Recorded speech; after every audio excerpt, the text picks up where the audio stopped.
नमस्कार, दोपहर की नंबर 1 डिबेट में आपका स्वागत है। मैं हूं आपके साथ में हिमांशु दीक्षित। क्या 2027 के चुनाव से पहले राहुल गांधी और अखिलेश की राह अलग हो जाएगी?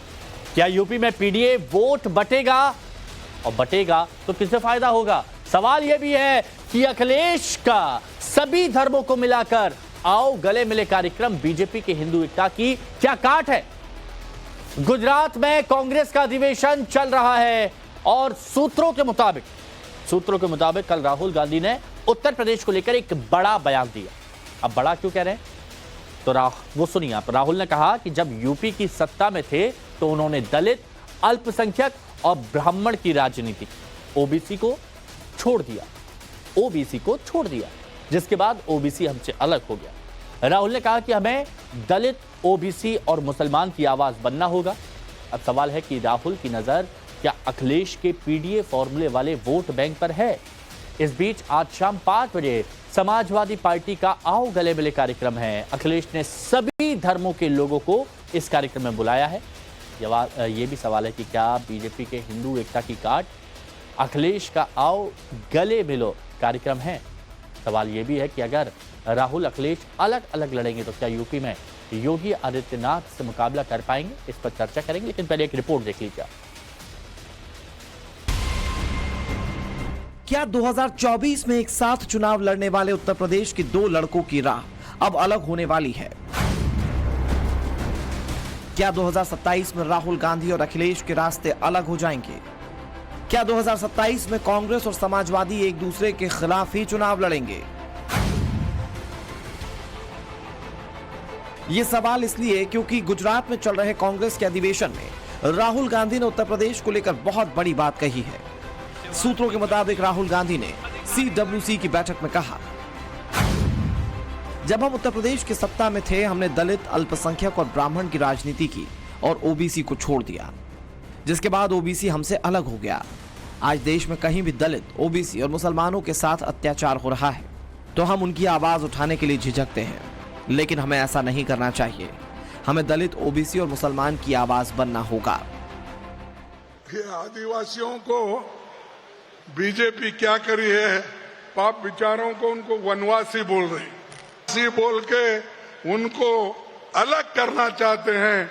और जो मूल निवासी है, चाहे वो दलित हो, चाहे वो कमजोर लोग और जो भी शेड्यूल ट्राइब के लोग हो, उनको अलग करके डिवाइड करने की कोशिश करी है। और दलितों के ऊपर इतना अत्याचार हो रहे हैं लेकिन कोई पूछने वाला। जातीय जनगणना बैकवर्ड क्लास के लिए बहुत जरूरी है, ओबीसी के लिए जरूरी है। जब ये जनजाति जनगणना होगी तो उनके जो भी ये है, जो शिक्षा का हो, नौकरी का हो और उनके हकूक के लिए वो लड़ते रहेंगे। लेकिन वो काम मोदी जी नहीं करना चाहते। अपने आप को मोदी जी कहते, पहले तो नहीं कहते थे, अब इधर इधर ये कह रहे हैं कि मैं बैकवर्ड हूं, मैं फलाना हूं। अरे भाई, आप बैकवर्ड है तो बैकवर्ड के लिए जनगणना लागू करो ना। वर्किंग कमेटी में कल प्रस्ताव पास हुए हैं। राहुल गांधी जी ने खुल के अपनी बातें कही हैं। आज उस पर मोहर लगेगी ये आईसीसी के अंदर। ये आईसीसी में जो डेलीगेट आए हैं उनमें आप देखिए कितना उत्साह है, पूरे देश भर से लोग आए हैं। क्योंकि पूरे मुल्क में जो कुछ हो रहा है, फासिस्टी ताकतें बैठी हुई है सत्ता के अंदर, केंद्र में, जिनका कोई यकीन नहीं लोकतंत्र के अंदर। लोकतंत्र का मुखौटा पहने हुए लोग हैं और धार्मिक स्तर पर पूरे देश को डिवाइड कर दिया है। अब सवाल है कि राहुल गांधी के इस बयान के मायने क्या हैं? क्या राहुल गांधी की नजर उत्तर प्रदेश में अखिलेश के पीडीए पर है? क्या राहुल अखिलेश के पीडीए फॉर्मूले में सेंधमारी करना चाहते हैं? राहुल गांधी दलित, ओबीसी और मुसलमानों की बात कर रहे हैं तो अखिलेश अब सभी धर्मों का साथ लेने की बात कह रहे हैं। आज लखनऊ में समाजवादी पार्टी के दफ्तर में आओ गले मिले कार्यक्रम किया जा रहा है। शाम 5 बजे इस कार्यक्रम का आयोजन किया जाएगा। अखिलेश यादव सभी धर्म के धर्मगुरुओं से गले मिलेंगे। सभी धर्मों के धर्मगुरुओं को कार्यक्रम के लिए निमंत्रण दिया गया है। होली और ईद के बाद सपा का सद्भाव मिलन कार्यक्रम है। माना जा रहा है कि बीजेपी के हिंदुत्व की काट के तौर पर सपा का सभी धर्म सद्भाव कार्यक्रम किया जा रहा है। इस देश में नाथूराम गोडसे की जो ताकतें हैं, जब गला काटने का काम कर रही हैं अपने नागरिकों का, तो माननीय अखिलेश जी और जो नेताजी की जो पार्टी है समाजवादी पार्टी, इसकी मुहिम थी इंसाफ और इंसानियत। सबसे पहले हमारा समाज है, हमारे समाज का स्ट्रक्चर है, भाईचारा है, हमारा कोएग्जिस्टेंस है। तो जिस तरह का उत्तर प्रदेश में जो तवे पे मुसलमानों को लॉ बढ़ाई जा रही है, हम ही चाहते हैं कि जो इंटीग्रिटी है, जो हमारे देश में कौमी एकता है, राष्ट्रीय एकता है, प्रधानमंत्री तो उसको एक करने में फेल्ड हुए हैं। माननीय अखिलेश यादव जी जो इस देश के बहुत बड़े समाजवादी आंदोलन के आज वो अगुआ बन चुके हैं, हम समाजवादी लोग भारत को एक रास्ता आज दिखा रहे हैं कि भारत मिल के चलेगा और टूट कर किसी भी के घर में ज़बरदस्ती घुस के उसको बेदखल करना, उसको ये बताना कि हम आपके नहीं हैं या आप हमारे नहीं हैं, ये जो आभास नरेंद्र मोदी भारतीय जनता पार्टी इस देश में लोगों को बता रहे हैं, हम उसे तोड़ना चाहते हैं। इसलिए आज ईद मिलन, सद्भाव मिलन, सभी धर्मों के लोग, पंथ के लोग, सांप्रदाय के लोग और संगीत का भी मिलन होगा। माननीय अखिलेश जी ने एक बहुत बड़ी पहल करी है और ये पहल पूरे उत्तर प्रदेश में जाएगी। राम मंदिर तो बन गया, राम मंदिर याद दिलाता है कि यहाँ मर्यादा पुरुषोत्तम श्री राम पैदा हुए, लेकिन वो ये भी याद दिलाता है कि समाजवादियों ने सरजू तट को लाल कर दिया था।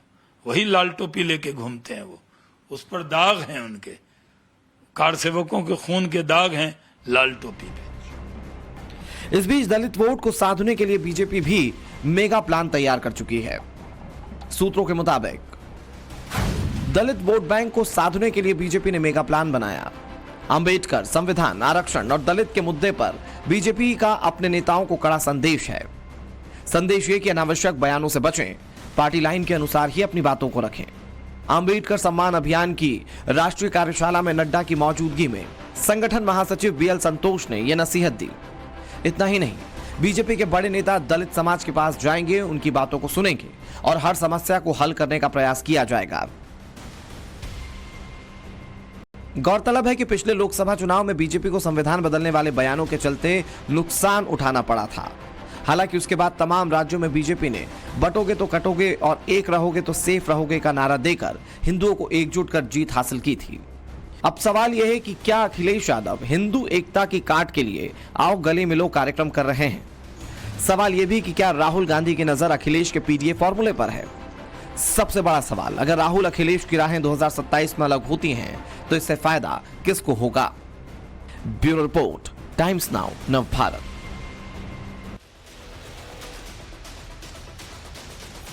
तो जो मेहमान जुड़े हैं उनसे हम आपको मिलवाते हैं। रिपोर्ट आप देख चुके हैं हमारे साथ में बीजेपी के प्रवक्ता शिवम त्यागी जी जुड़े हुए हैं, अवधेश कुमार जी वरिष्ठ पत्रकार हैं हमारे साथ में, अमितोष पारिक विश्व हिंदू परिषद से प्रवक्ता हैं, तारिक खान साहब हमारे साथ समाजवादी पार्टी के प्रवक्ता जुड़े हुए हैं, वरुण पुरोहित जी कांग्रेस की तरफ से हमारे साथ में जुड़े हुए हैं। आप सभी का बहुत बहुत स्वागत है।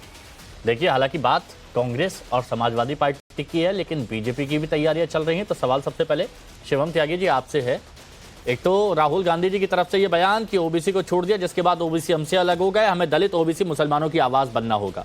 दूसरी तरफ आओ गले मिलें, उत्तर प्रदेश में समाजवादी पार्टी, क्या कुछ दिख रहा है आपको? देखिए, बेहतर है। मैं तो कहता हूँ बहुत बहुत शुभकामनाएं अखिलेश जी को दे रहा है, दुरुस्त है। समाज को एकता के सूत्र में की बात करते हैं तो उनको समझ आ गया कि देश में धारा अलग नहीं बहेगी। होई ही सोई जो राम रचि राखा को करे तर्क बढ़ावे साखा। इतनी मेहनत करके दिन रात मर्यादा पुरुषोत्तम भगवान श्री राम को, मंदिर को, तमाम चीजों को क्रिटिसाइज करने के बाद आपने देखा होगा कि अवधेश कुमार भी अभी पिछले दिनों श्री राम की शरण में थे। आज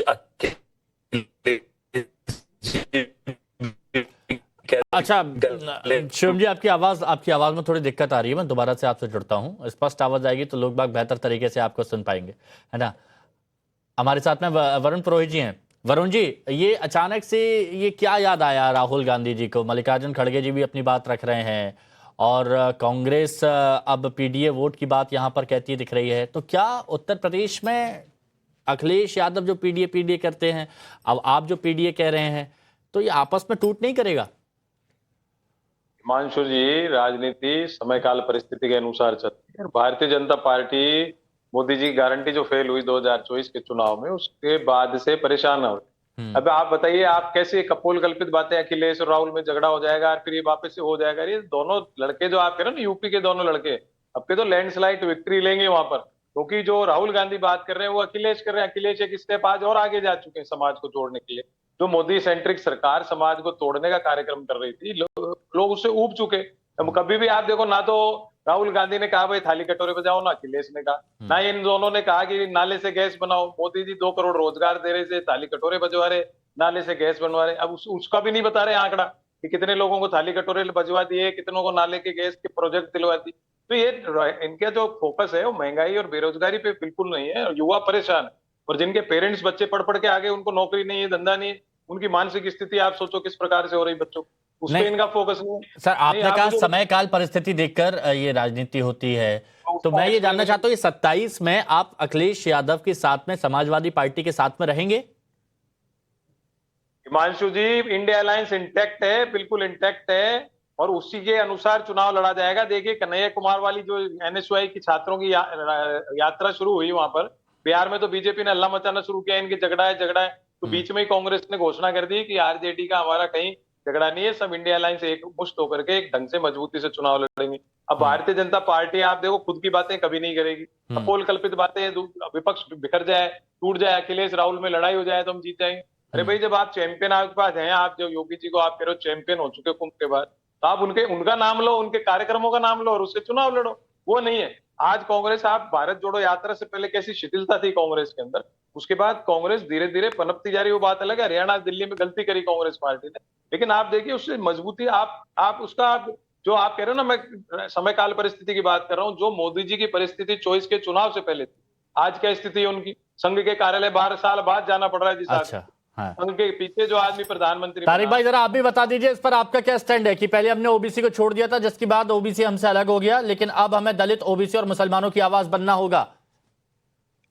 नहीं, सभी जो पिछड़े लोग हैं उनकी आवाज तो बनना पड़ेगा, तभी तो देखिए मंदिर धुलवाए जाते हैं। क्यों धुलवाए जाते हैं? कौन है ये लोग? इनकी पहचान हुई? जो कन्नौज में अखिलेश साहब चले गए तो मंदिर धुलवा दिया, कौन है? इनको कहा जाता है शूद्र। ये सब सवाल तो बनते हैं ना, क्यों धुलवाया जाता है? लोकतंत्र आ गया देश में, आजादी के बाद कहा गया सब बराबर हो गए। ये भेदभाव कौन कर रहे हैं और किनके साथ कर रहे हैं, उनकी आइडेंटिफिकेशन होनी चाहिए, और हमेशा वो कमल के फूल के आसपास दिखते हैं। आप समझ लीजिएगा, ये भारतीय जनता पार्टी के लोग ही दिखते हैं। और एक बात है, राम मंदिर अवधेश साहब गए, अरे साहब चिट भी आपकी, पट भी आपकी। एक बात बताइए एंकर महोदय, न जाए तो सनातन विरोधी, अच्छा, चले जाए तो डर गए। अरे साहब, करे तो क्या करे, 2 ही रास्ते हैं, समझिए हिमांशु भाई, या तो जाएंगे या तो नहीं जाएंगे। अगर जाएंगे तो डर गए, लोगों ने वोट नहीं दिया, और अगर चले जाए तब भी दिक्कत, ना जाए तब भी दिक्कत। तो मैंने कहा कोई एक तरफ तो रहना पड़ेगा ना। कल को कोई भी चला जाए। अच्छा, बहुत से लोग बहुत सी जगह नहीं जाते, नीतीश साहब भी नहीं गए, तो क्या राम मंदिर नहीं गए? नीतीश साहब तो एंटी सनातनी है या एंटी हिंदू है? या जो नहीं गया, हर चीज कहते हैं लोग कि ऊपर वाला बुलाएगा तो चले जाएंगे। जब ऊपर वाला बुलाता है तब लोग ऊपर चले जाते हैं, तो ऊपर वाला बुलाएगा तो मंदिर भी जाएंगे, ऊपर वाला बुलाएगा तो जमीन के नीचे चले जाएंगे। ये तो ऊपर वाले के बुलावे पे है कि वो कब किसको कहाँ बुला ले। सब पैनल पे लोग देखिए ये कितना अच्छा लग रहा है, ऐसे चर्चा होती रही तो बड़ी अच्छी लगती है, बहुत अच्छा लगता है ऐसे चर्चा होती है। कह रहा हूँ, अच्छा, अब जो हम ये प्रोग्राम कर रहे हैं कि आओ गले मिले, तो भैया ये प्रोग्राम सरकार को करना था। ये प्रोग्राम सरकार को सद्भाव बना रहे, लोग लड़े ना। हम एक बार देश में लड़के, और तमाम हमारे देश का नुकसान हो चुका है, ये सरकारों की जिम्मेदारी है। लेकिन जब सरकार कहने लगी काटोगे, पीटोगे, गर्दन काट लेंगे और बटोगे, कटोगे, तो मजबूरन विपक्ष भाई जब जानते हैं। तो आओ गले मिलने के लिए किस किस को बुलाया, ये तो बताइए। गले मिलने के लिए किस किस को बुलाया है? सबको बुलाया है। आज ले जाए, लड़ाई हो रही है और राजा भाग जाए, तो क्या जो वजीर हैं, पीछे के सिपाही हैं, वो नहीं लड़ेंगे? वो मोर्चा संभाल लेते हैं कि नहीं भैया राजा तो भाग गया है, अब हम लोग लड़ेंगे। तो इसी तरीके से ये सद्भाव बनाने की एक चेष्टा है, एक जागरूकता है। जो अच्छा, समाज ठीक में है। पैदा करने के बीड़ा अखिलेश यादव साहब ने उठाया है, हम अपनी कोशिश जारी रखेंगे। हाँ। ये नफरत फैलाएंगे हाँ। और हम मोहब्बत फैलाने की कोशिश करेंगे। अब कहां तक कामयाब होते हैं हाँ। ये तो आगे ही पता अच्छा, ठीक है। चलेगा, अभी नहीं कह सकते। अवधेश जी और मितोष जी, मैं आपके पास आ रहा हूँ। शुरुआत में क्या आवाज नहीं आ पाई थी शिवम जी की, तो उनकी बात थोड़ी सी इनकम्प्लीट रह गई थी। शिवम जी प्लीज अपनी बात कंप्लीट कर लीजिए। देखिए तैयारियां हो गई है इलेक्शन की। आवाज आ रही है आपको हिमांशु जी? अभी मेरी हाँ ठीक है। देखिए इन्होंने कहा कि देखिए ये तो भगवान की इच्छा से होता है कि अगर इच्छा हो तो भगवान की, तो वो तो ऊपर भी बुला लेते हैं, सब इच्छा से। बिल्कुल ठीक बात है। अभी कुछ दिनों पहले की ही बात है, आप ही का रिपोर्टर, टाइम्स का ही रिपोर्टर अवधेश जी के सामने बैठा हुआ बात कर रहा था और अवधेश जी के गले में कुछ जो है गमछे थे, कुछ जो है अलग अलग धर्म के प्रतीक थे, तो एक गमछे पर जो है श्री राम का नाम लिखा हुआ था। रिपोर्टर ने पूछ लिया कि भैया ये श्री राम का गमछा कैसे पहना हुआ है? कहते हैं अरे वो तो हमारे कार्यकर्ता है, जबरदस्ती डाल देते हैं, वरना हमारी तो विचारधारा क्लियर है। ऐसे पलट गए, 2 दिन में सब समझ में आ गया कि श्री राम बुलाते हैं तो सबको जाना पड़ता है। हम भी तो यही कह रहे हैं, हम सदियों से यही कह रहे हैं कि भैया श्री राम की शरण में आ जाओ। नहीं, हमने कहा कि मंदिर बनाएंगे, कहते नहीं, माथे में गोली मारेंगे। माथे में गोली मारी इन लोगों ने। हमने कहा कि रथ यात्रा निकालेंगे, इन्होंने कहा नहीं, अगर रथ यात्रा निकालोगे तो जेल में डाल देंगे। फिर तो सुप्रीम कोर्ट पहुंच गए कांग्रेस वाले के नहीं, अगर बना तो दिक्कत हो जाएगी। और आज कह रहे हैं नहीं नहीं ये तो सब श्री राम की आशीर्वाद से और इच्छा से ही होता है। मैं एक चीज कहना चाहता हूं, वो 90 में, 2000 में, 2010 में, 2015 और आज 25 में और आने वाले 1000 साल बाद भी श्री राम की इच्छा से ही चीजें होंगी। हाँ, कुछ पॉलिटिकल पार्टियां हैं जो अपने रंग बदलते रहते हैं। था दिल्ली में भी एक रंग बदलने वाला, आजकल गायब है, पता नहीं चलता, बयान में नहीं आता बेचारों का एक। तो जो ऐसे होते हैं रंग बदलने वाले, समय के साथ साथ गायब हो जाते हैं। अब आगे आता हूं, जहां तक बात खासतौर पर राहुल गांधी ने कही कि हमने ओबीसी को छोड़ दिया। आपने ओबीसी को कहा, आपने तो सबको ही छोड़ दिया साहब। जिस तरीके से आपकी राजनीति रही, खास तौर पर एक एक्सक्लूसिव राजनीति, खास तौर पर तुष्टीकरण को लेकर, आपने ओबीसी को नहीं छोड़ा, आपने दलितों को भी छोड़ा, आपने पिछड़ों को भी छोड़ा, आपने अगड़ों को भी छोड़ा। आप आइए ना, कर्नाटक में 4% आरक्षण आपने दे दिया और आपने जो है वहां पर दलितों का, पिछड़ों का सबका हक मार दिया ओबीसी में। वेस्ट बंगाल में खास तौर पर अगर मैं बात करूं तो जो आरक्षण था ओबीसी का, उसमें से 91 में से 85 जाति मुस्लिमों की उसमें डालकर वहां पर भी ओबीसी का जो आप रिजर्वेशन है वो खा गए। छोड़ दीजिए आप इन तमाम चीजों को। ओबीसी को अपने पूरे जीवन भर में संवैधानिक दायरा आप नहीं दे पाए, उनकी बात नहीं आप कर पाए, और तो और बाकी सब छोड़िए, खड़गे जी को सोफा भी नहीं दे पाए। और यहाँ पर एक आदमी, अभी वरुण पुरोहित जी बैठकर बोल रहे थे ओ कांग्रेस और ये तमाम चीजें हैं, भाजपा 2024 के बाद ऐसे हो गई वैसे हो गई। ये लाला लैंड में रहते हो क्या भैया? भाजपा 2024 में तीसरी बार चुनाव जीती है, प्रधानमंत्री वही है, राज्य 3 जून।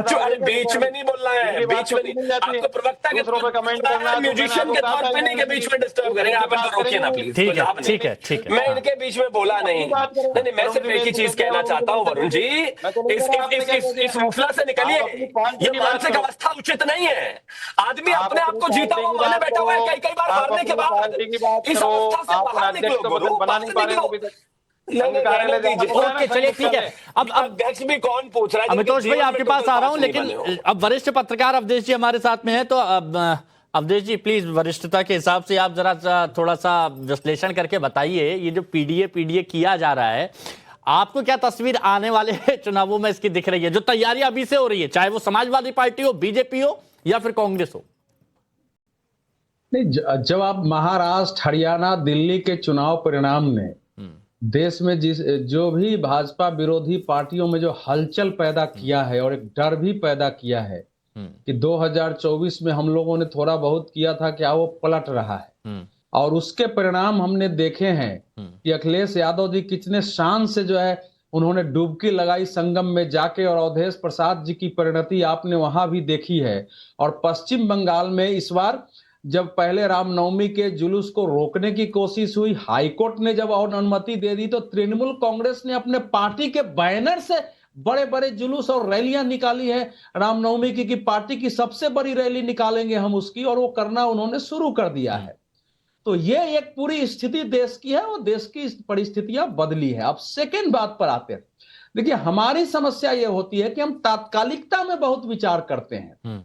समाजवादी पार्टी हो, आरजेडी हो, सब कांग्रेस से लड़ के पार्टी बनी है। मुलायम सिंह यादव संपूर्ण जीवन कांग्रेस से लड़के उन्होंने अंत में बीपी सिंह के साथ आए थे, तो उनको मुख्यमंत्री बनाने में बीजेपी की भूमिका थी। भाजपा भी उस सरकार में उनको सपोर्ट कर रही थी, वीपी सिंह को बाहर सपोर्ट कर रहा था, और सोनिया गांधी को जो प्रधानमंत्री बनने की बारी आई, जब सभी पार्टियों ने सपोर्ट कर दिया, तो उस समय एकमात्र व्यक्ति जिसने सोनिया गांधी जी को प्रधानमंत्री नहीं बनने दिया वो थे श्री मुलायम सिंह यादव, और उसकी गाली उनको सुनने पड़ी, और सोनिया जी अंत तक उनको क्षमा नहीं किया। एक बार अमर सिंह मुलायम सिंह गए यूपीए सरकार के भोजन में तो इनको बेइज्जती का सामना होना पड़ा, और वो उनके अंदर रहा है। अब अखिलेश जी अपनी पॉलिटिक्स पलट रहे हैं, अलग बात है। तो एक अवधेश जी, एक चीज मैं कहना चाहूंगा यहाँ पर कि यहाँ पर वरुण जी, यहाँ पर जो हमारे तारिक भाई हैं, ये मिलजुल के साथ में चलने की बात कर रहे हैं। आप इतिहास के ऐसे पन्ने खोल रहे हैं कि अभी आपस में लड़ जाएं, मतलब आप फूट डालने की कोशिश कर रहे हैं क्या? नहीं, आज दोनों लोग हालांकि वरुण जी आजकल इरिटेट होते हैं, पहले मुस्कुराते हुए ही बात करते थे। अच्छा। तारिक खान जी कम से कम आज मुस्कुराते हुए व्यंग्यातो जरा अच्छा लग रहा है। किसी भी बात को व्यंग तरीके से काटा जा सकता है हम लोगों की बातों को। देखिए, वरुण जी का नाम में पुरोहित लगा हुआ है। अच्छा। पुरोहित कभी हमारे अमंगल की कामना कर ही नहीं सकते हैं, तो वो जो कुछ भी बोलते हैं उसमें एक मंगल कामना है। लेकिन सच उनको भी पता है कि इस समय जो देश में एक नए सिरे से मुस्लिम वोटों को ग्रैब करने का जो एक खेल हुआ है, हिंदू और मुसलमान दोनों को मिलकर इस देश में रहना है। किसी के अंदर ये कहना कोई विशेष है, कोई कमी है, ये खतरनाक प्रवृत्ति जो पैदा की गई है। अगर मान लीजिए अखिलेश यादव जी को मुस्लिम वोट इन ब्लॉक आने लगे, जो आता भी है, कांग्रेस को उनके कारण यूपी में मिला है। कांग्रेस को यूपी में और बिहार में जो हम सोचते हैं कांग्रेस के बारे में, तो हमको बात ही नहीं करनी चाहिए कि कांग्रेस कहां है। अच्छा। अगर उन्होंने कोशिश की और पिछड़ा वोट भी उधर आ गया है, बाकी जुड़ गया अखिलेश जी के साथ, तो बीजेपी को तो खैर वोट मिलेगा, लेकिन कांग्रेस कहां रहेगी? कांग्रेस को किसने बता दिया है कि वो जाति की पॉलिटिक्स करो? क्या वरुण जी को मालूम नहीं है कि कांग्रेस जाति की पॉलिटिक्स में आने से ही उसका नाश हुआ है, और अच्छा, फिर वही कर रहे हैं उनके। अमितोष जी, लास्ट एक लास्ट एक बात आपको बता रहा हूं, अंतिम मेरी पंक्ति यह है, अंतिम यह है कि इस देश में कांग्रेस को पता है कि सारी इन पार्टियों ने मेरा वोट खाया है। जहां भी बीजेपी है वहां आज भी हम हैं, कांग्रेस मानती है उनके पार्टी के लोग। केवल जहां दूसरी पार्टी खड़ी हुई है हमारा खात्मा हो गया है, इसलिए दूसरी पार्टी कहीं नई जगह खड़ी नहीं हो, और धीरे धीरे रणनीति से इन पार्टियों को कमजोर करके और तब हम भाजपा के पैरेलल बने, ये उनकी नीति है। और ये आप लड़ाई करवा के ही मानेंगे आज सब समाजवादी पार्टी और कांग्रेस में, आज आप ठान के आए हैं। अमितोष जी, क्या लगता है आपको ये पीडीए का ये पीडीए कटेगा क्या, और ये गठबंधन के मजबूती आपको कितनी नजर आती है? अभी तो बहुत अच्छे तरीके से गलबैयां कर रहे हैं, मजबूती दिख रही है। हिमांशु जी, एक शायरी थी कि वो समुंदर खंगालने चले हमारी गलतियां निकालने चले, कि वो समुंदर खंगालने चले हमारी गलतियां निकालने चले, खुद के कुर्ते फटे थे हमारी पगड़ियां उखाड़ने चले। ये स्थिति इस देश के अंदर में इस पीडीए माइनॉरिटी पॉलिटिक्स को लेते हुए मुस्लिम अपीसमेंट से शिफ्ट होते हुए अब हो गई। मैं बताता हूं कैसे। 2019 से 2024 एक फेज चला सॉफ्ट हिंदुत्व का, उसमें ये बाजी नहीं मार पाई, 0-0-0 रेशियो रहा। 2024 से फिर जब देश में चला, वो चला 19 से 24 में सोइंग सोशल डिस्कॉर्ड, जिसमें कास्ट सेंसस की बात करने लग गए, परिजीवी पार्टी बन गई। फिर 2024 से ऑनवर्ड जो फेज चला वो इस एलाइज का एक केस चला कि आप कैसे भी अपने ही एलाइज को खा जाओ। उससे क्या हुआ, महाराष्ट्र में यूबीटी हो गई, तेलंगाना के अंदर में हालत खराब हो गई, और फिर आप भी इनसे दूर होते गए और समाजवादी पार्टी और टीएमसी के सहारे ये आ चुके हैं। अब देखिए क्या होता है, एक रिलीजियस डेमोक्रेसी चेंज होती है, रिलीजियस डेमोग्राफिक जब चेंज होती है तो बंगाल में जिस तरह की घटनाएं संदेश खाली या रामनवमी या मुर्शिदाबाद वो सामने आ जाती है। फिर समाजवादी पार्टी यादव की बात करते करते भूल जाती है कि इन्हीं के पार्टी के आजम खान ने मऊ दंगों में मुलायम सिंह यादव के समय पे एक राम प्रताप यादव पे गोली चलाने का आरोप था, लेकिन वो समझ नहीं पाती। इन्हीं के फैजाबाद के जो सांसद है उस पर एक दलित महिला का बलात्कार और रेप का वो मर्डर का आरोप था, उसको ही संभाल नहीं पाते। इन्हीं की पार्टी के नेशनल वाइस प्रेसिडेंट जो है समाजवादी शिक्षक सभा के जामरधन यादव, उन पे एक 10वीं क्लास की शिक्षा में पढ़ने वाली बालिका पे रेप का आरोप था, ये उसको संभाल नहीं पाते। ये संभाल किसको पाते हैं? ये संभाल पाते यूपी के अंदर में आतिक अहमद, मुख्तार अंसारी या आजम खान को, जो स्टाम्प केस के अंदर में पकड़े जाते हैं। ये बिहार के अंदर संभाल पाते हैं मोहम्मद शहाबुद्दीन को, ये महाराष्ट्र में संभाल पाते हैं नवाब मलिक को, ये दिल्ली में संभाल पाते हैं अमनतुल्ला खान को, और कांग्रेस तो यासीन मलिक को संभालती हुई आई है। ये जितनी भी आरजेडी, सपा, कांग्रेस, टीएमसी, जितनी पार्टियां ना हिमांशु जी, ये 5 चीजों पे चलती है जो इनके बिल्कुल विरोधी खड़ी होती है। पहली है सोशल जस्टिस, मतलब आप सोशल जस्टिस में कास्ट सेंसस मांग लो। दूसरी है सेक्युलरिज्म, मतलब रेडिकल और कम्युनल पॉलिटिक्स को जन्मा दो। तीसरा है मां माँ माटी और मानुष, मतलब आप अपनी ही माटी के विरुद्ध जिस तरह से राहुल गांधी विदेशों में जाके बोलते हैं। और चौथी है एंटी करप्शन, मतलब जो पार्टी वफ का विरोध कर रही थी, खुद ही के नेता उसमें करप्ट पाए जाते हैं। ये एक एंटी पॉलिटिक्स है, ये मुस्लिम आओ गले मिले जो सद्भाव मिलन की बात कर रहे हैं, क्यों नहीं मिले? ईद आके चली गई लेकिन अभी तक मिल रहे हैं। नहीं हिमांशु जी, राम मंदिर की घोषणा हो जाती है, सुप्रीम कोर्ट का आदेश आता है, तभी गले नहीं मिलते, तभी काले पट्टे बांध के सदन में जाते हैं। लेकिन ईद आके चली गई तब इनको गले मिलना है और आओ गले मिलाते रहना। मुझे लगता है मुस्लिम अपीसमेंट पॉलिटिक्स करते करते डिवाइड एंड रूल पॉलिटिक्स कर दी। जो कांग्रेस खुद खत्म हो रही थी, दूसरी पार्टियां उसमें बैठ गई, दूसरी पार्टियों को भी खत्म कर दिया। ये हर कोई कांग्रेस के खत्म होने की बात करता है। वरुण पुरोहित जी, एक बात बताइए, यहाँ पर ओबीसी की बात हुई, यहाँ पर दलित की बात हुई, यहाँ पर पिछड़ा, दलित, अल्पसंख्यक सबकी बात हुई, लेकिन जनरल वालों की बात नहीं। सबको साथ में लेके चलिए ना, इनको भी जोड़ लीजिए। हिमांशु जी, पहले तो एक बात की गई कि भाई कांग्रेस की वजह से पार्टियां का तो सबको पता है, अकाली दलगार के उद्धव ठाकरे गुट का कैसे गुट तोड़े करे, वो तो केंद्र सरकार का सबको पता है, इसलिए ये एनालिसिस सबको समझाने की आवश्यकता नहीं, जनता समझती है। अब आप जो बात कर रहे हो सवर्ण जातियों की या जनरल कास्ट की, तो जनरल कास्ट को ईडब्ल्यूएस का आरक्षण कांग्रेस पार्टी नहीं दिया, और जो जनरल कास्ट है आज भी कांग्रेस पार्टी में मजबूती से उसके साथ है। हमने जो बात की आज अधिवेशन में, वो ये बात की है कि जो पिछड़ा जो है, सुन लो, जो पिछड़ा रह गया तबका सोसाइटी का, क्रॉस सेक्शन ऑफ सोसाइटी, उसको अपलिफ्टमेंट कैसे हो, उसकी बात की। और अब ये जो बीजेपी, अच्छा ये सवाल नहीं उठेगी, मतलब एक तरफ राहुल गांधी खुद मान रहे हैं कि हमने ओबीसी वालों को छोड़ा है ना, तब भूल गए, अब ओबीसी वालों की याद आ रही है, अब किसी और को भूल गए, फिर आगे किसी और की याद आएगी। तो मतलब ये सबको साथ लेकर चलने की जब बात कही जाती है तो ये तो नेतृत्व पर सवाल नहीं खड़ा करता, ये पूछ रहा हूं मैं। नहीं, आप जो कह रहे हो, जैसे ब्राह्मणों वाली बात है, ब्राह्मणों को आप साइडलाइन करके कांग्रेस पार्टी को कैसे आगे बढ़ा सकते हो, ये सोचने की, विचार करने की बात है राहुल गांधी जी वो, क्योंकि हमारा डेमोक्रेटिक फोरम है, हम तरह तरह की बात सब कर सकते हैं। बीजेपी में तो कर नहीं सकते क्रिटिसिज्म, एक बार ही मोदी जी क्रिटिसिज्म कर दो, आप पता नहीं बाहर हो जाओ, क्या क्या मुकदमे लगे। कांग्रेस पार्टी में जो है, वो जो हमने जिस तबके को छोड़ दिया था उसकी बात हो रही है। लेकिन जो आप कह रहे हो ब्राह्मणों को भी अगर छोड़ेंगे, साइडलाइन करेंगे, तो फिर दिक्कत आएगी। उनको भी साथ लेके ही चलेंगे, क्योंकि ब्राह्मणों के बगैर कांग्रेस पार्टी मजबूती से आगे नहीं टिक सकती। मैं मेरे हिसाब से बात, त्यागी जी ब्राह्मण भी आ गए, शिवम त्यागी जी ब्राह्मण भी आ गए, अब सर बात पीडीए की नहीं रही। देखिए, मुझे लगता है कि वरुण पुरोहित जी को एकदम राहुल गांधी के पास जाकर उनका एडवाइजर बन जाना चाहिए। जो बात ये बोल रहे हैं, राहुल गांधी नहीं मानते उस बात को। अरे कमाल बात हो गई, इनके कहने से क्या होता है? अगर वो मानते होते तो जाहिर है वो इस तरह की बातें करते हैं। उन्होंने कहा कि हमें पिछड़ा, दलित और मुसलमानों को साथ लेकर चलने की आवश्यकता है, मतलब सीधा सीधा बाकी के जो लोग हैं उनकी आवश्यकता इनको है नहीं। एक तो सबसे बड़ी प्रॉब्लम एक नेता की ये होती है जो ग्राउंड से शायद, प्लीज आप इनको बीच में मत रहो, ये चिल्लाना जरूरी क्यों, नाराज क्यों होता है, इतना नाराज दे रहना चाहिए। Thank you. तो मैं एक चीज आपको कहना चाहता हूं कि खास तौर पर जब राहुल गांधी इस बात को नहीं मानते तो वरुण पुरोहित जो बात कह रहे हैं इसका बात का कोई सेंस नहीं है, कोई तर्क नहीं है। दूसरा एक और चीज है, इंक्लूसिव नेता का मतलब क्या है? आप सबको साथ लेकर क्यों नहीं चल सकते भाई?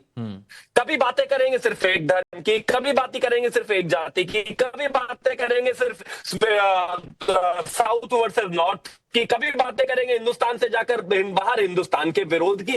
अरे सबको साथ लेकर चलने की बात क्यों नहीं हो सकती? एक आदमी जो देश का लीडर ऑफ ऑपोजिशन है, उसको अलग अलग जाति, अलग अलग धर्म पॉइंट आउट करने की आवश्यकता नहीं। अरे भाई रुक जाओ, बेचैनी बहुत है क्या? कमाल बात हो गई। मतलब कहीं पर तो जाकर इंक्लूसिव बातें करनी चाहिए। और मैं एक और चीज कहना चाहता हूं, ये बात साफ है, दलितों का, पिछड़ों का नाम लेकर और ओबीसी का नाम लेकर इनको देना एक ही धर्म को है, देश जानता है। अगर ये ओबीसी के इतने ही प्रेम में है, अगर ये दलितों के इतने ही प्रेम में है, अगर ये पिछड़ों के इतने ही प्रेम में है, तो क्यों तेलंगाना पर बात नहीं करते, क्यों कर्नाटक के 4% पर बात नहीं करते, क्यों पश्चिम बंगाल में जो रिजर्वेशन की लूट हो रही है उस पर बात नहीं करते, क्यों ओबीसी को संवैधानिक दर्जा नहीं दिया उस पर बात नहीं करते, क्यों खड़गे जी को सोफा नहीं मिलता भाई? बस इतनी सी बात है। दरअसल बात ये है कि दलित और पिछड़ों का नाम लेकर खास तौर पर तुष्टीकरण करना है और एक ही धर्म के लोगों को देना है, देश जानता है अच्छे तरीके से। ठीक है। हाँ हिमांशु जी, मैं कह रहा हूं आपको, मैंने शुरुआत में कहा था, अपनी बात तो कोई नहीं करते बीजेपी की, हमने ये कर दिया, हमने ये कर दिया 11 साल में। कांग्रेस ऐसे क्यों नहीं कर सकती, ऐसे क्यों नहीं कर सकती? ऐसा सोच जो हिंदू मुस्लिम तो मोदी सरकार ही कर रही है, अटल जी की सरकार तो नहीं करती थी, जब तो ऐसे डिफरेंस नहीं हो रहे थे, जब भी सारी पॉलिटिकल पार्टीज थी। इनको खुद का, इनका जो सेटअप है ना, मैं क्या बोलूं उसके बारे में, शब्दों का उपयोग अच्छा, अभी अगर आपके सामने स्क्रीन हो तो यहाँ पर आप ये जो ग्राफिक्स देख रहे हैं, जब ये साथ में आए अखिलेश यादव जी और राहुल गांधी जी उस वक्त के स्ट्राइक रेट भी हम यहां पर दिखा रहे हैं कि 2017 का क्या है, 2024 का क्या था। अब इस पर मैं बात करना चाहता हूं तारिक भाई से। तारिक भाई जरा बताइएगा, 2017 में जब आप लोग साथ में आए थे तो कांग्रेस को उतनी ज्यादा मजबूती यहां पर नहीं मिली थी और समाजवादी पार्टी ने बेहतर प्रदर्शन किया था, और 2024 का तो किसी से नहीं छुपा कि समाजवादी पार्टी ने कितना शानदार प्रदर्शन किया था। तो क्या कांग्रेस का साथ में आना कहीं पर आपको कुछ मजबूर कर जाएगा, कुछ किसी तरह से भी? देखिए, साथ में आना मजबूती सबको देता है। इनके साथ नीतीश गए हैं तो मजबूती मिलती होगी, इनको लगता होगा। नहीं, लेकिन आप जिस तरह की आप लोग पीडीए की बात करते हैं, अब ये भी अगर उसी तरह की बात करेंगे और उत्तर प्रदेश में आएंगे 2027 विधानसभा चुनाव, लोकसभा विधानसभा दोनों की परिस्थिति अलग है।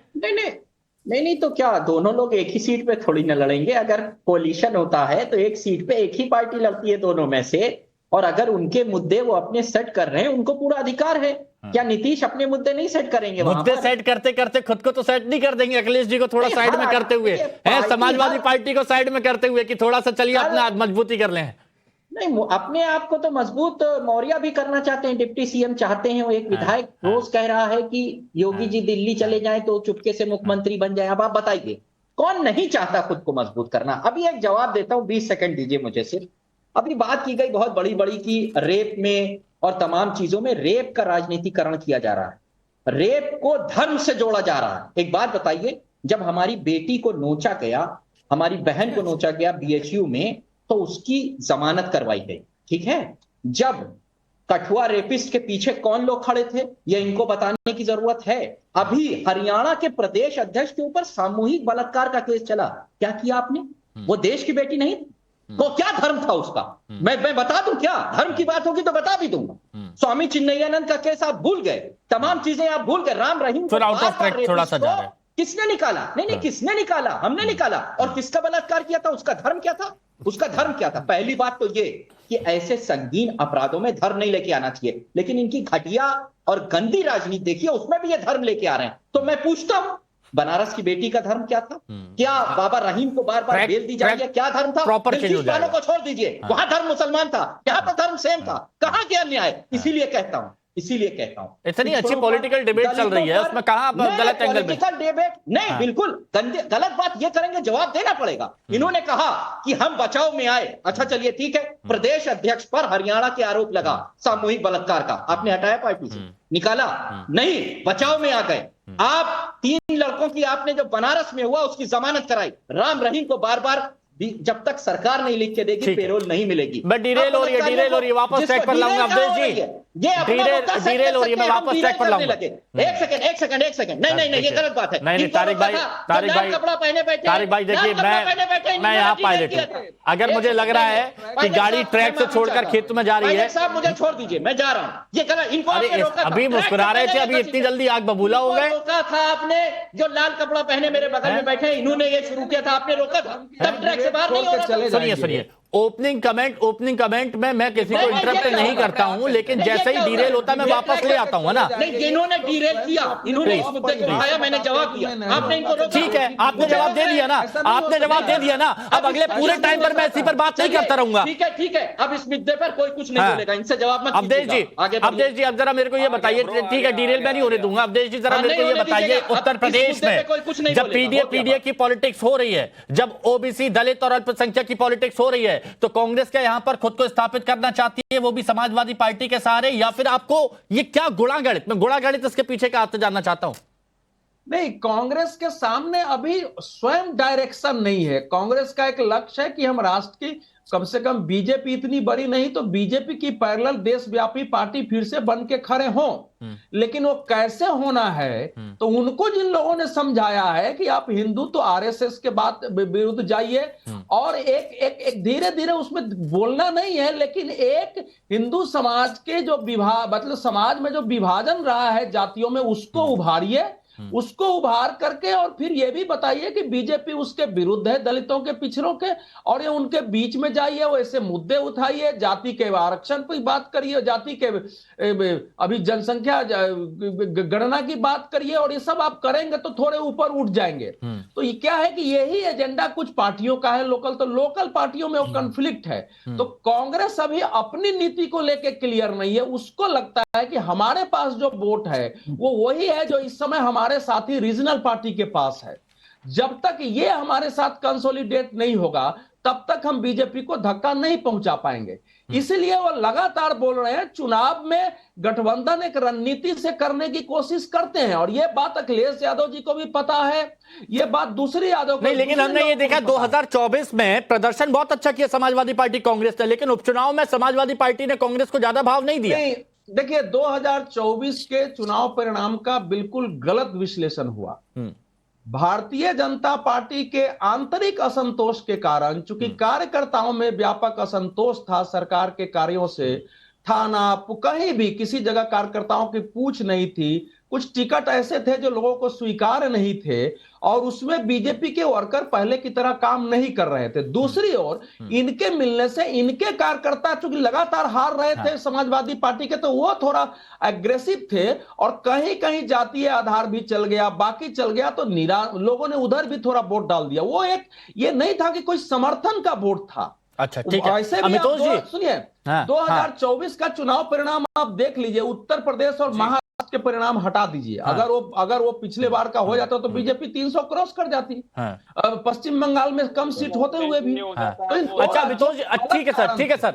अच्छा अमितोष जी, मेरे को यह बताइए, क्या किसी भी तरह के वोट समीकरण में बदलाव आपको देखने को मिल रहा है? ये अब जो वोट पॉलिटिक्स अलग अलग तरह की कोशिशें की जा रही हैं उस पर, ट्रैक पे रहूंगा मैं। देखिए हिमांशु जी, वोट का पूरा प्रभाव वहां की रिलीजियस डेमोक्रेसी या डेमोग्राफिक कंडीशन के ऊपर में निर्भर होता है। वही वोट जब कभी बढ़ता है वेस्ट बंगाल में, तो वही वोट कभी घटता भी था वेस्ट बंगाल में। वही यूपी के अंदर में समीकरण चेंज होते हैं, तो वही महाराष्ट्र के अंदर में समीकरण चेंज हुए। आपको वेस्ट बंगाल का मैं उदाहरण देता हूं।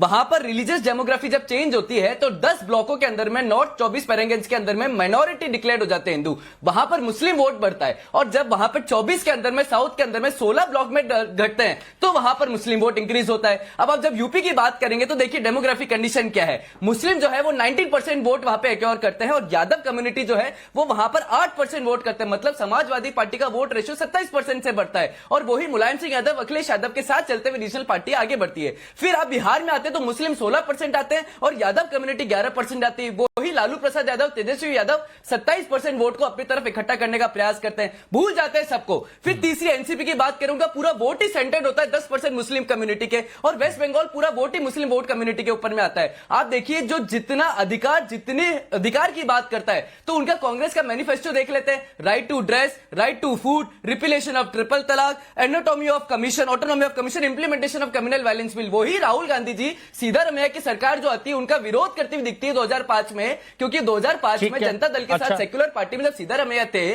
तब वहां पर वो उसका फेवर कर रहे थे कास्ट सेंसस का, लेकिन वो विरोध कर देते हैं। कुल मिला के dead politics, caste based politics, और जितनी आबादी उतने हक की बात करने वाले ये भूल जाते हैं कि हम सबका साथ सबका विकास करते करते मुस्लिम अपीसमेंट के साथ 20 को बांटो, 20 को साधो और 80 को बांटो। शिवम जी एक बात बताइएगा, क्योंकि कांग्रेस ओबीसी, दलित, अल्पसंख्यक, ब्राह्मण वोट पर फोकस कर रही है, समाजवादी पार्टी का ऑलरेडी वहां पर अपना फोकस है, और यूपी में सपा का वोट शेयर 32% में 2022 की, क्योंकि विधानसभा नजदीक है इसलिए उनकी बात कर रहा हूं। कांग्रेस का वोट शेयर 2.33% था, लेकिन अब जो कांग्रेस कोशिश कर रही है, क्या वो अपना वोट बैंक वहां पर बढ़ा पाएगी? और आप लोग भी पूरा फोकस कर रहे हैं, आप लोग भी तो दलितों पर फोकस कर रहे हैं ना।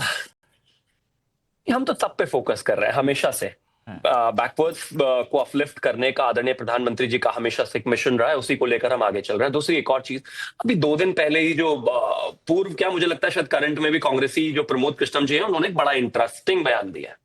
उन्होंने कहा कि अगर कांग्रेस को अपना रिवाइवल करना है, चीजों की बेहतरी करनी है, 135 साल पुरानी पार्टी को ठीक करना है, तो सीडब्ल्यूसी में एक रेजोल्यूशन लेकर आओ। उस रेजोल्यूशन में राहुल गांधी को अगर बाहर कर दोगे तो हो सकता है जिंदगी में आपका कुछ उद्धार हो जाए, अदरवाइज तो संभावनाएं जीरो है। वरुण पुरोहित जी बुरा मान जाएंगे। 135 आप बुरा मानते रहे, लेकिन उन्हीं के नेता कह रहे हैं, भाई मैं तो नहीं कह रहा। 135 साल पुरानी पार्टी की स्थिति ये कर दी। तो ये देखिए, आप वरुण पुरोहित जी को थोड़ा सा स्विच चुबाते हैं और वो एकदम नहीं स्विच नहीं वरुण पुरोहित जी, क्योंकि हाँ साफ गोई से बात रखते हैं। वरुण पुरोहित जी ने कई बार ऐसी बात रखी है कांग्रेस के लिए जो कांग्रेस के बाकी के नेता नहीं बोल पाते। वरुण पुरोहित जी ने खुलकर बोला है यहाँ पर।